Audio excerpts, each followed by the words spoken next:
everyone, welcome back. I'm Alana and today I'm going to be sharing with you my August wrap up. Now I know this video is a few weeks late and I apologize. Life has been pretty crazy lately, and not just because the last couple of months have just flown by, but also because I started a second job, which I really love. I'm working in a bookstore, so yay books! My life at the moment is crazy. I'm also trying to have semi-frequent articles for the Nerd Daily available on their website, but like I said, two jobs, this, Instagram, the Nerd Daily. My life is busy, and then I have to try and be a human as well. So, busy times. But anyway, enough about my life. Now let's get down to what I read last month. I read a total of 7. A total of 7 books in the month of August, and I had a pretty good reading month. If you've watched it, you'd have seen in my J. Christoph vlog that I read a few of his books that I hadn't yet got around to, so those will be in this wrap up, along with a few of Becky Albertelli's books that I haven't read, which again will be in a vlog, which I will hopefully get around to editing soon. Famous last words. And then I also had a random shoe-in book in there as well. So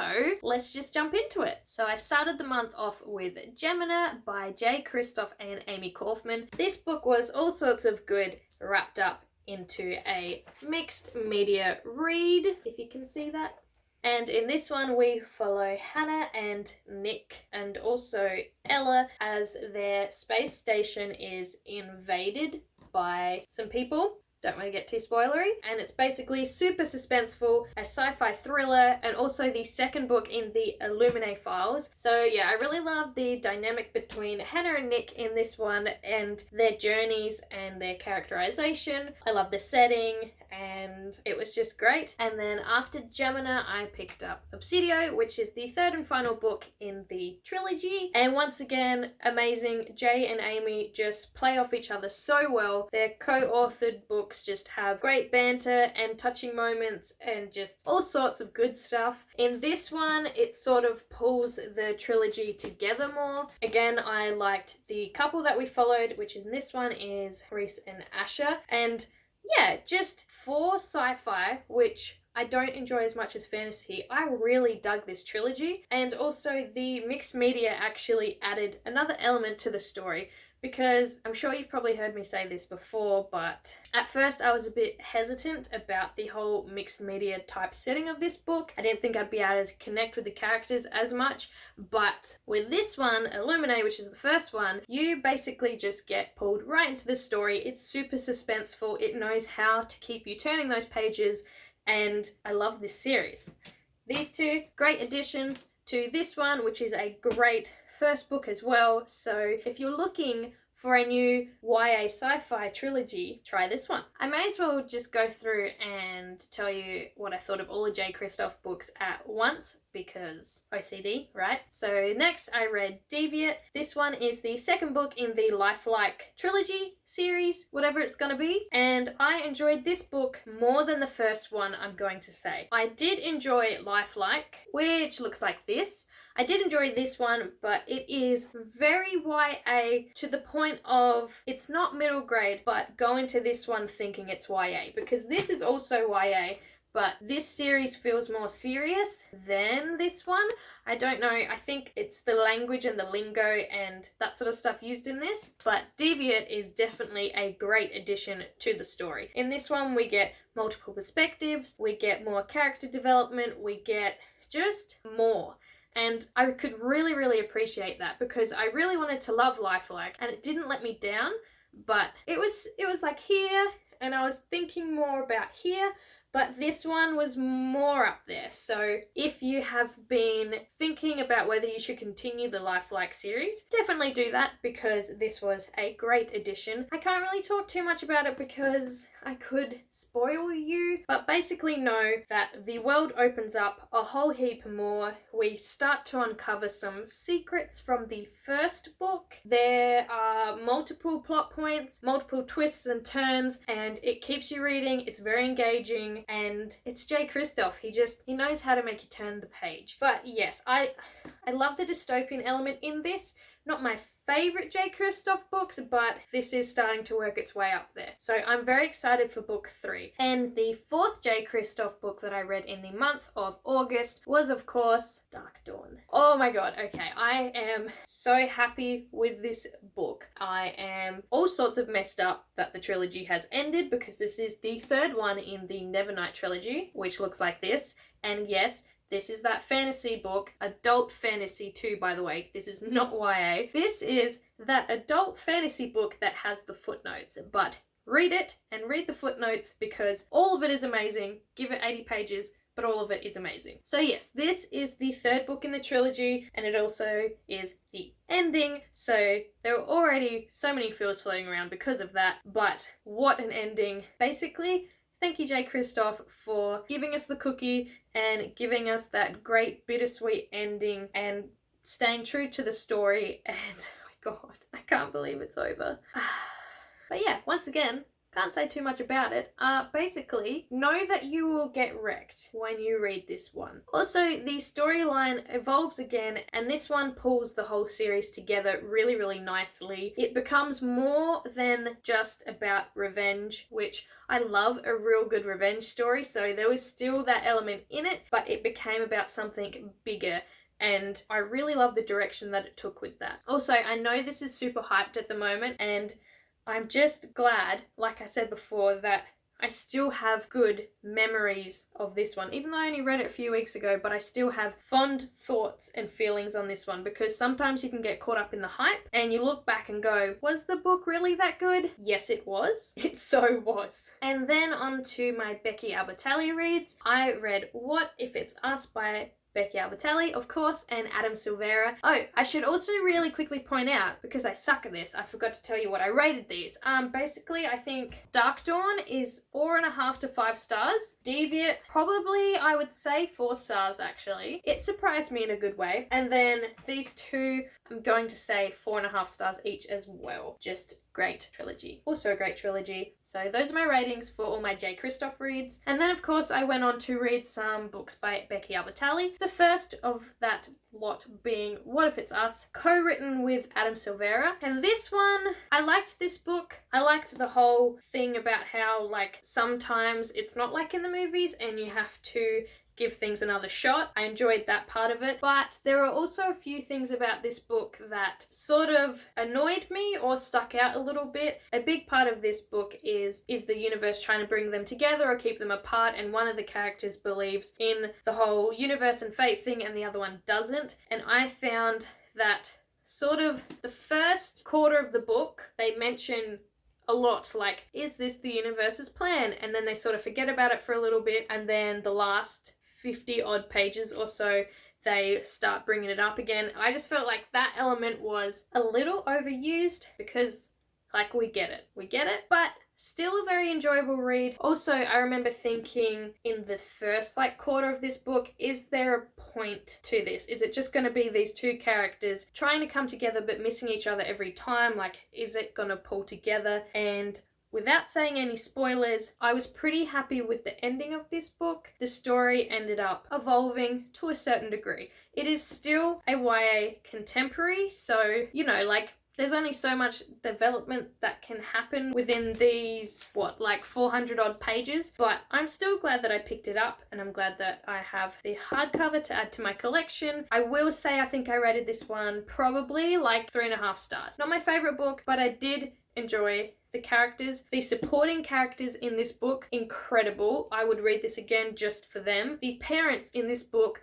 so incredible as well. I love that Becky and Adam included supportive parents of these two. Overall, I liked it. So take of that what you will. And then I read The Upside of Unrequited by Becky Albertalli. I loved this book. I know this one, you may think I didn't like it. I did like it. It was just, you know, like a, oh yeah. Whereas this one, yes. Super yes to this. I also realised that I haven't been telling you about any of these books. You can tell that I'm a bit of a scatterbrain today, so there's that. In this one, we follow Molly, who has had 26 crushes but has never actually acted upon any of them, and this is basically her story of, is it time for love? I love this one for the diversity that it included and how it normalized it all. Molly has two mums, and her twin sister Cassie is also a queer character, and there are all sorts of other representation in there as well, and it is just great. I loved it. I also really love how Becky Albertalli can basically just pick me up from my 24-year-old self and put me right back into my teenage youth.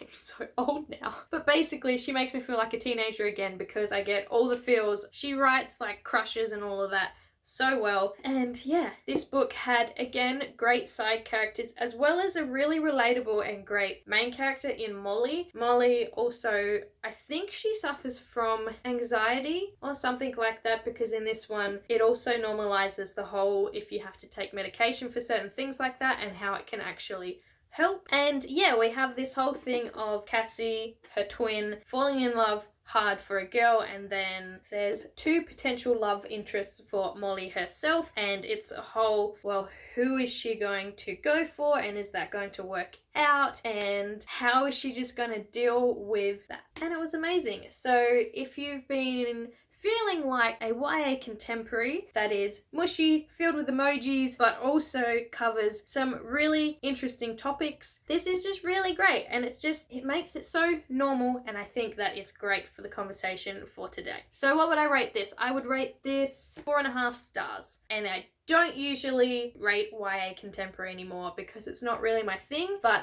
it's Becky Albertalli, and she knows how to make me happy. And then the final book for August was Two Dark Reigns by Kendare Blake. I'm hoping that's how you say her name. This book is the third book in the Queens of Fenburn. Is that what the series is called? What's the series called? It doesn't say, but we're just gonna go with that. Basically, the first one looks like this. It is Three Dark Crowns, so maybe it's the Three Dark Crowns trilogy. Now I'm just rambling. And this is the second book, and yes, I bought them all in hardcover because these covers are stunning. They are so pretty. I think that this one is actually my favorite cover out of them all for the time being, because the series is nearly done but not quite, but I need them all to match.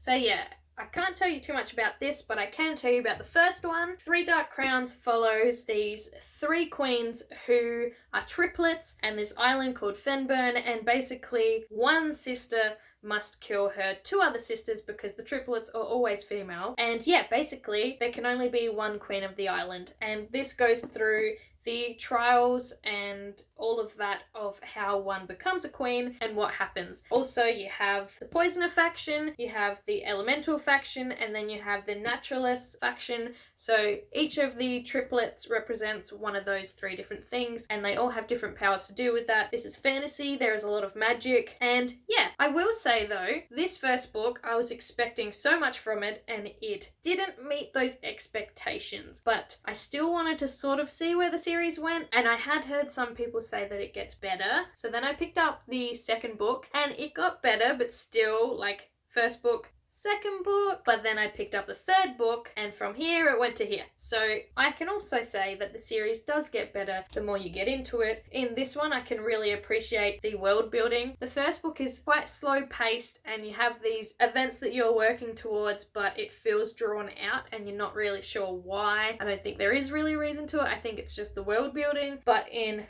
the third book, shit is going down, and I loved it. So this one also probably gets, I'm going to say, 4 stars. And I am excited to get my hands on the Queens of Fenburn novella, but I want that in hardcover, so hopefully that's a thing. And also the last book, which I'm pretty sure comes out this year sometime, which is Five Dark Fates, I think, and will look like this. So yeah, this series is more of like a slow burn fantasy series, but I am glad that I've read it because I really liked this book. So those are all the books that I read in August. I'm feeling like I'm going pretty good with the amount of books that I'm getting through per month. I'm not doing quite so good with trying to get books off of my TBR though, because I did go out and buy 1, 2, 3, 4, 5, 6. Okay, I didn't think it was all of those, but I did go out and buy 6 books for my 2 author events last month and for those vlogs. So they weren't on my TBR, which is not going down in number very fast. But this one came off my TBR. Oh, fuck.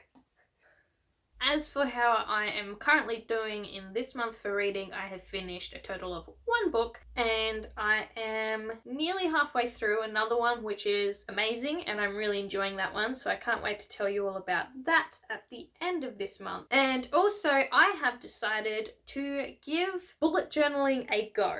So I bought this from work. I work at Bookcase, and yeah, basically this says my organized chaos. Can you see that? Dot plan. So I am trying to get my life in some sort of order because, like I said at the start of this video, I'm super busy. I also procrastinate a lot when I get super busy because I just want to try and relax somehow. So I thought that something like this would improve my chances of staying on track. Let's see if that works. I am also not like the neatest person, so I don't know how this is going to turn out, but basically my September title page is a dud, but that's fine. And yeah, here's my spread for September. Basically, I have an ideas page, I have a habit tracker, which I think is the main reason why I'm continually using this as well, so that's great. I have a little picture that just got off of the internet. I also decided to include a cute little bookshelf where I can write in all the books that I read to keep track of it that way. And then I have, after that, my weekend boxes. I'm not really going to show you what's on those pages because that's my personal life. So after those, I then have like the best of September with some cute little heart stickers because I can be cute, and also book thoughts for the book that I'm currently reading, and then I'm gonna go on to October. I think I haven't started October spread yet because I could add other things to my month and I just haven't decided yet. So yeah, so far I'm really enjoying that. I'm enjoying the therapeutic nature of it and I really hope that I keep it up, but every other diary journal thing that I've attempted, I have not kept up. So hopefully, and you know, stickers help too, and highlighters. So there's that. So that's it for this wrap up video and my brief little like life updates that I slipped in there. Once again, sorry that this video was a teeny tiny bit late. That's just life, I guess. Let me know in the comments down below what book you are currently reading and your spoiler-free thoughts on it, because I am always eager to hear what you guys are reading, loving, not loving, enjoying, whatever you're feeling about it, because I like it when new books come onto my radar. So that's going to be it from me. I will see you next week, hopefully. Bye!